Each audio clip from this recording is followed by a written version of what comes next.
Welcome to Touched and Empowered, a show created to empower individuals to value their lives by hosting think tank discussions that will inspire positive action. Touched and Empowered with Katie and Ace starts now. And now part 2 of Unscripted and Authentic Conversations. I've seen people go into, I'm here, here's my face, and we're going to talk about X, Y, and Z, and this, and that, and then keep going in that rhythm like there's nothing wrong. Oh my God, you sound like a munchkin. Oh my gosh, I saw that a lot. Oh my goodness. 2 out of 5 interviews. Not trying to be mean. I'm really not. I understand that you're excited, and sometimes it's scary. It really is scary to actually be able to open up to a reporter that's going to take your words and essentially bring that to the globe in a way that you can't control. That's true. I had never thought about it that way before. I get it. It makes sense. And it takes a while to get to the Andy Serkis level of, so it's really important. You people need to know this. It takes a while. It's okay. Yeah, and so practicing it from both sides, because having an interview, one of the things I found is that I could interview someone, I can ask someone questions, that's not a problem. But I didn't become good at interviewing until I was interviewed. And then it was like, oh, so that's what it feels like. Yeah, no, I need to do a better job as an interviewer, because as an interviewee, this sucks. Yeah, I've gotten the variety of people to interview me, which is really fun. Either on a panel or I don't know, other people, jobs, people interviewing me. Yeah. And it's interesting because when your job as a host for anything is your job is to make the person who's with you look good. Yep. It's part of the agreement. Yeah. If you're going to put them on your stage and essentially defame them in front of people, unless you got written consent by that person prior to that, don't do that. Yeah. They took the opportunity to be there and actually be in front of you, be in front of this audience, and respectfully are sharing their vulnerability and time and life.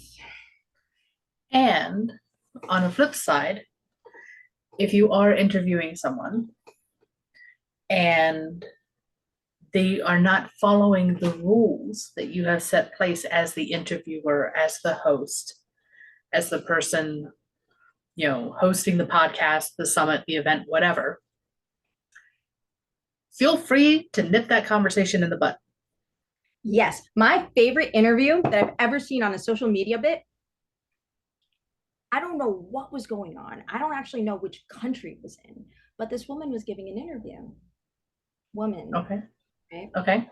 And on the other side, I think it was like I don't know which country it was, and I don't want to stereotype, but I just remember that there was a gender bias probably in that country. Okay. Because she asks the interviewee a question, and he goes back, "You can't ask me that question. You are a woman, blah, blah, blah, blah, blah." And she goes, "Well, if you can't respectfully talk to me, you are not allowed on my podcast or my interview. And this conversation is done. Thank you." Good for her. I wanted to take that video and just throw that everywhere in the world. I wanted that on my story. I wanted it on Facebook. I wanted it everywhere. Do you see my hair flipping? I wanted it everywhere.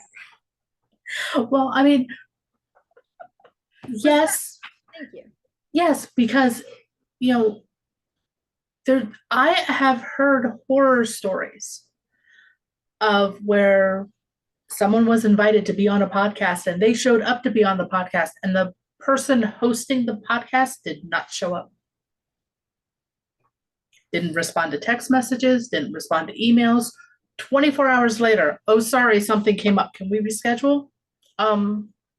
No. Because they didn't hold themselves in integrity. So why would I want to be on that shit? And this is what the person said that I heard this story from. Why would I want to be on the show if you're not going to hold yourself in integrity? But it's the same thing. We have, for our guests, we have an agreement that we ask our guests to read and agree to, that they are going to be on time, they're going to be authentic, and that they are willing to let us ask them any question we bloody well please. Yes, and if they're getting nervous in the beginning, there is a difference between nerves and putting on the mask. They're scared. Yeah, it's fine.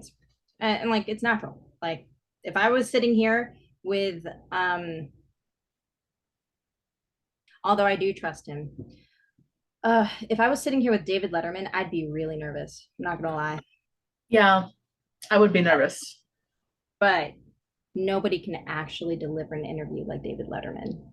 So I would feel a little safe. That's true. But I also know that if I had a do not ask me this question rule and he broke it, that I would have no problem walking off of that stage.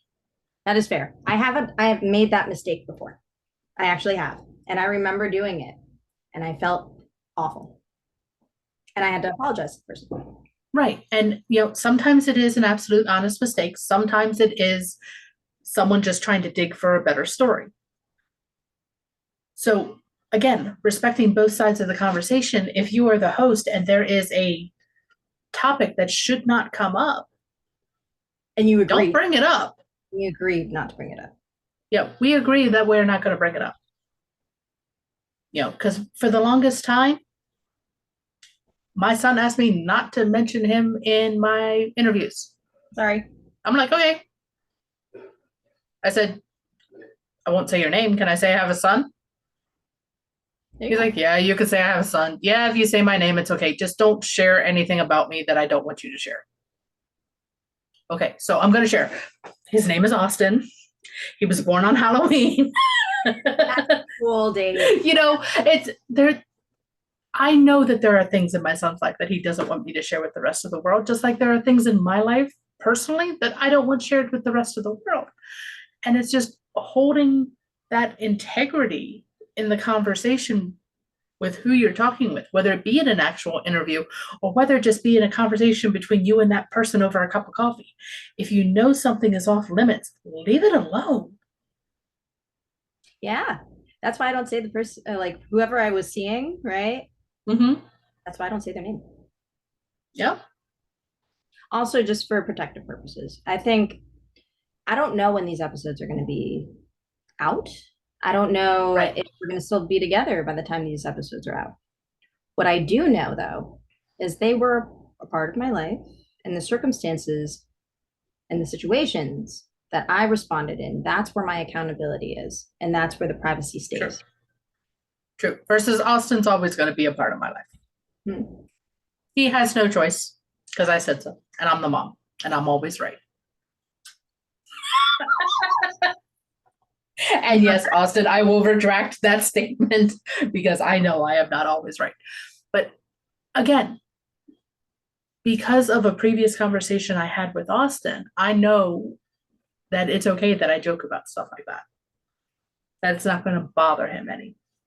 Or if it does bother him, it's just going to be a rolling of his eyes. It's like, God, will my mom just grow up already? Which I can laughingly say that I cannot grow up if he tells his professor that I'm 9 years old. Lacey.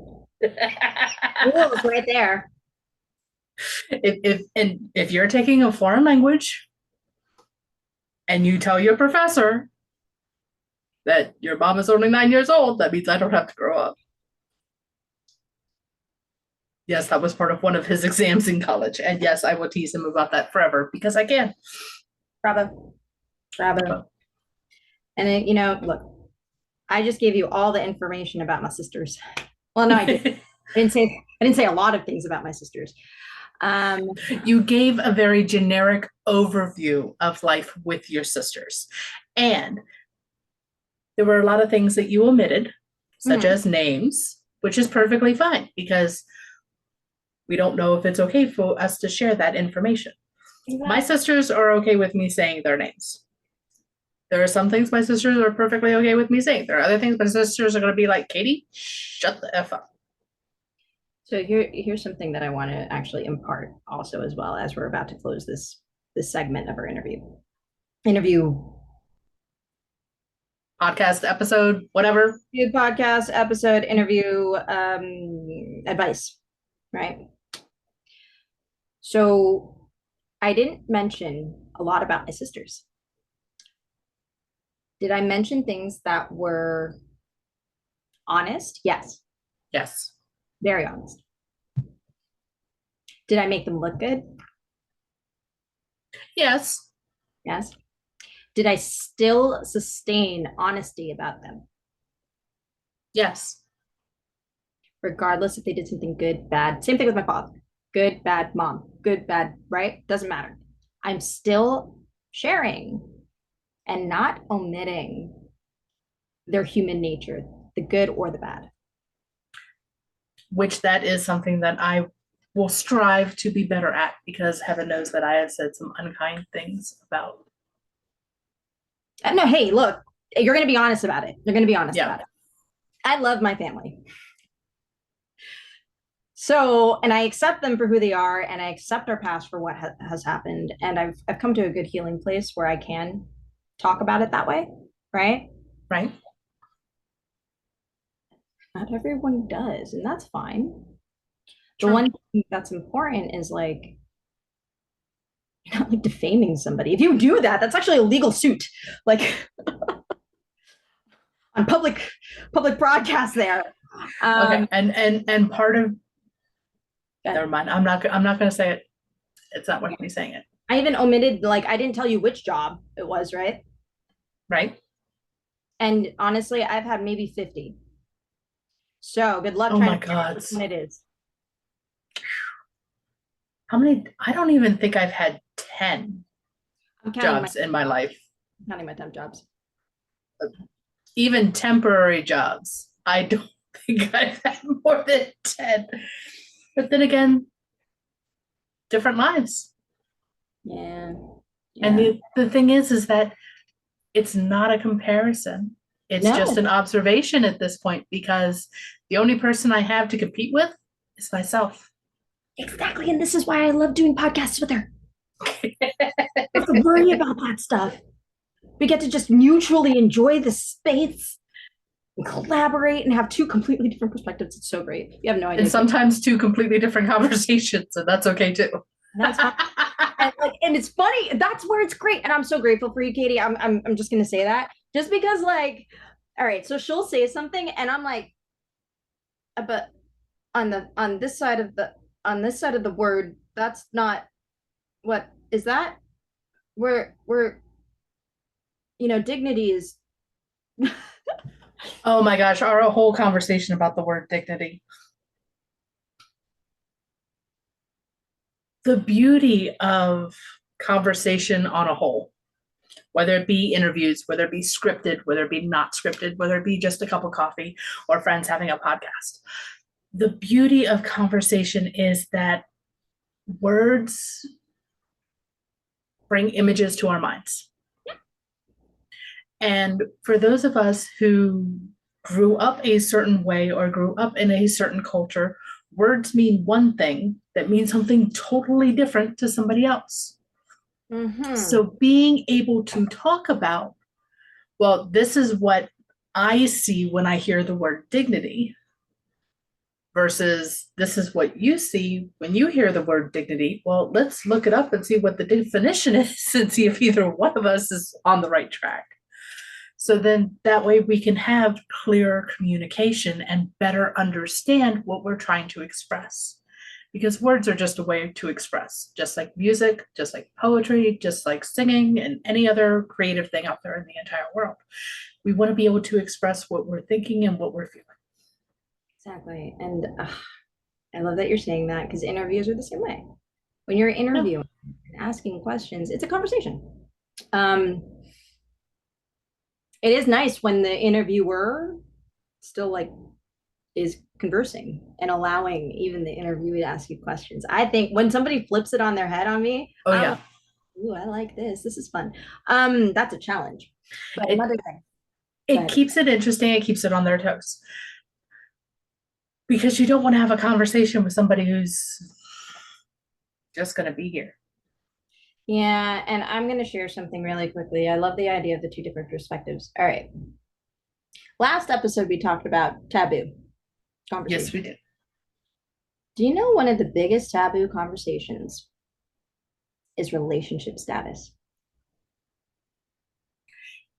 I can imagine.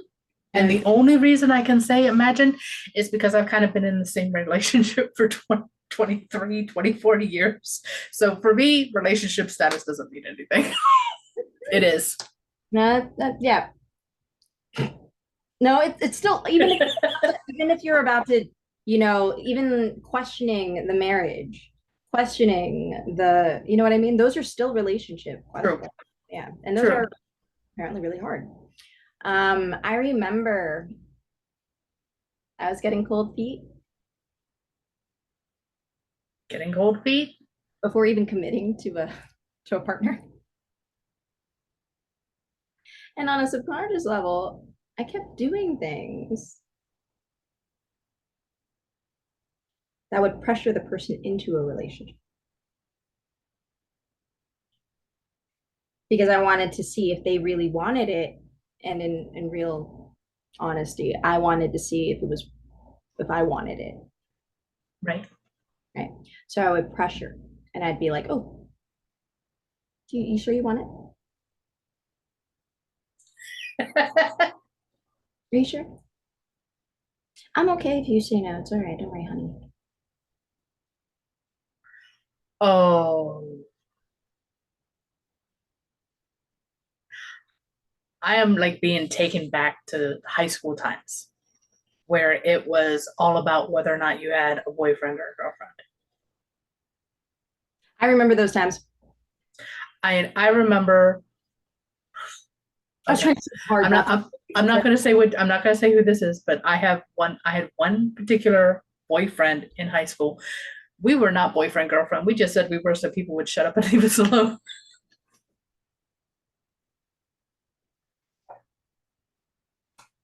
I get that. But so I can see where, you know what, and there's the pressure as to being single, trying to get into a relationship. There's the pressure of being in a relationship, trying to be single. And then there's the pressure of just being in the relationship or just being single. Right. And there's always a pressure to each freaking area of it. So it doesn't matter. I think there's a little bit of a difference. I mean, if it's not a good relationship, the pressure's on, But no, what it is if you are not in a good relationship, the pressure is on to make it look like a good relationship, and that is not good. And that's not good. Yeah, and I'm not gonna lie. Whenever I've noticed that, like, look, I'm an interesting cookie. You are one of a kind, darling. I appreciate that. Thank you. I'm an interesting cookie. So my perspective, as we've seen on this show, isn't always the same perspective that somebody normally has, apparently. I had no idea. There's no such thing as normally here. Okay, your perspective is just your own. I'm sorry. I take that back. I do apologize. To clarify, I mean, there are certain experiences that we all have that are rare. Yes. That we don't realize is rare. And we consider it something that you just do. Like true. People, right? Simpsons. Everything's just going to relate back to The Simpsons this episode. Hearts and love you. Thank you, Josh Weinstein. But like that, right? That understanding of like, oh, this is what you just do. But that's not always the case. For instance, dignity. You think it's this. I think it's this. Relationship status. these are the expectations of the relationship that you think I want, that you think you want, that are expected, not expected, blah, blah, blah, right? Right. Then when you find out what the expectations really are, Then it's a completely different animal. And the one thing that I will admit that I wish I had known back when I was 19 and when I got married was to have the conversation on what I expected out of a relationship. What did you expect, Katie? I'm curious. When I was 19, I don't think I had even considered what to expect out of a relationship, other than the fact that I wanted to have a husband, I wanted to have a family, I wanted to have a house, and I wanted to have a job that was going to pay for all of it. I don't think I ever considered what it was I wanted out of the actual relationship with the individual. I was more focused on the status of being a wife. And looking back now, I can see that I was I wasn't way off the mark, but I was off the mark because we never had those conversations as to what it is that I want out of a relationship, out of a daily communication with you should include saying hello, saying goodbye before you hang up on me. These are things that I never expressed when we were first married that bothered me. My husband never says goodbye. He just hangs up. I have learned that that's never going to change. It doesn't bother me now like it bothered me back when we were first married. But I never talked about it. I didn't talk about it with him. I didn't talk about it to myself. I never asked myself, what is it that I really want out of a relationship with somebody? Granted, it's been 23, almost 24 years now, and I'm still trying to figure out what it is that I want out of a relationship. And it evolves. It actually evolves, and that's okay. Yes. I've watched my sisters. Very fascinating because they're all different tracks and what they wanted. Yeah. And see my parents, they're good. They're great. They are never divorced. And my mom has been divorced 2 times, currently with her significant other, and they've been together almost as long as Austin's been alive. They're never going to get married, but they're perfectly happy with that. And that's fine. Versus Brian's parents have been married, God, what did my mother-in-law say? Over 50 some odd years, 58 years, 59 years, something like that. Okay, so I have 2 different examples on multiple examples on possibly what a marriage is supposed to be. And you have to ask yourself that. Exactly. Those are only things that you can actually answer for yourself. I feel like a lot of people kind of try and put stuff in your, don't get me wrong. My sisters, when I asked for their advice, or didn't ask, didn't matter. We sometimes do that. Fine. They gave me really good wisdom. They really did. And I got to pick what I wanted to from the wisdom that they gave me. I got to pick. And there are certain expectations. Like for me, I would love an equal partnership where we're equally contributing and building a life together. Yes. You're building a relationship together. And we can even get down to the accounting. That's how, if anyone asks. Literally the idea, I actually asked my CPA about this once. I was like, so how do we do this? Oh, we have our individual bank accounts. Then we contribute to a bank, like a fund together, right? And then from there, our relationship has money. And anything that we joint do together, like a business, such a business one. So, like a business. Or a house. We get to delegate and allocate that funding to whatever we want to do with our goals, as long as we're equally contributing to that bank account. Which makes perfect sense. I like it. I love it. Not everyone wants that, and that's okay. True. And I will admit, we started out with a single bank account and it did not work. So we have separate bank accounts and now it works. Yeah. So you know that housewife life? Kudos to the ones that are like, if you love your life as a housewife, yo, it's golden ticket right there. Go for it. Yeah, absolutely. Go for it. Yeah. It's not gonna, I feel caged. I already feel caged thinking about it. I'm like, So, I can't do that. I don't okay, want it. I don't want it. I do not want to be a quote unquote trophy wife. And I say quote unquote because trophy wife, housewife, whatever. I need to work. Otherwise, I will get bored. And if I get bored, stupid shit happens. I see. That's what this is what stupid stuff just happens if I get bored. I know this. It's just a trait that's been around my entire life.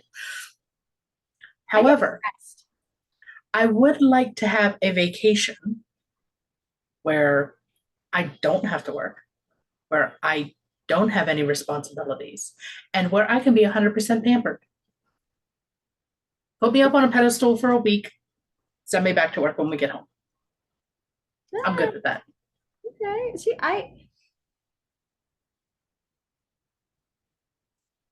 the idea of not like contributing to this world in a way that only I can. I'm happy to do it collaboratively with somebody if they're a partner. That's wonderful. I'd love that. But if I can't do that on my own, you're not getting a happy person. You're getting somebody who's dying in the mud, crying about life, not knowing what the hell is up. That is usually that is what has happened. That's how I know. It's like one of my basic needs is to be able to make a change in this world in a way that I know how to do it. And if that's with somebody, great. If it's not with somebody, that's great too. Yeah, because again, you know what it is that you need to feed your soul. Yeah. And if that person doesn't respect that, you know what ends up happening? Everything goes wrong. Yeah, they get a demon. Like they're gonna have somebody next to them that they didn't recognize the first time they started dating them. Like that is what happened.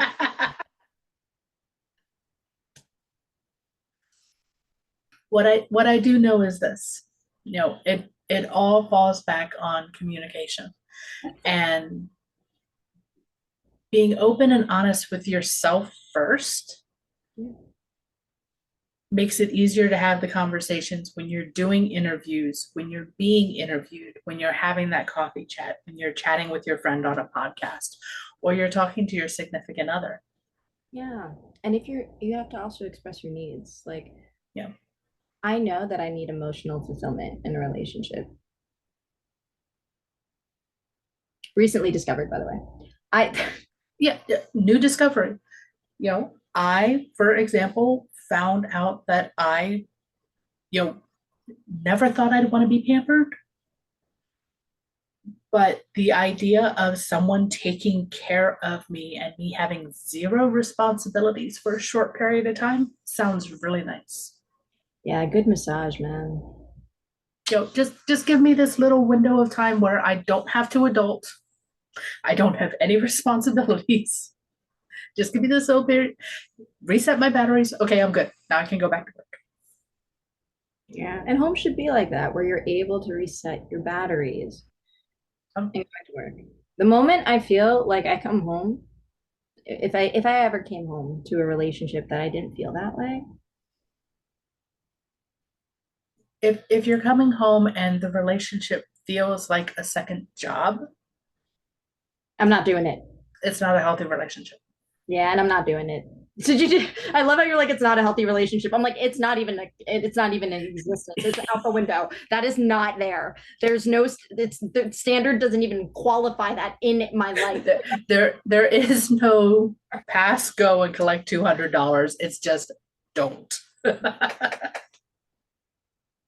And on that note, ladies and gentlemen, we shall definitely continue this conversation in our next episode.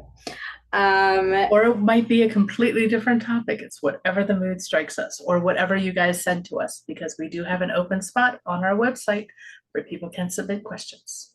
Please do. That's great. And if you ever need to find where that website is, it is usually posted on my social media, Katie's social media. It'll be in my links on my Instagram. And it's in the show notes. Absolutely. So please enjoy. Have a wonderful rest of the week. I hope these conversations really helped you and, if anything, made you laugh. Yes, let them bring a little bit of humor into your world and realize you can't do this wrong. Exactly. And if you think you made a mistake, it's okay. You can do something else later. It's not a mistake. It's a temporary defeat, and you shall overcome. Ooh la la. I like that. I don't know where that came from, but it sounded good to me. Okay. Lots of love, everyone. Mwah. Thank you, guys. Bye. Thank you for joining us. We hope that the discussion today will inspire you to take positive action in your life. Until next week, be impacted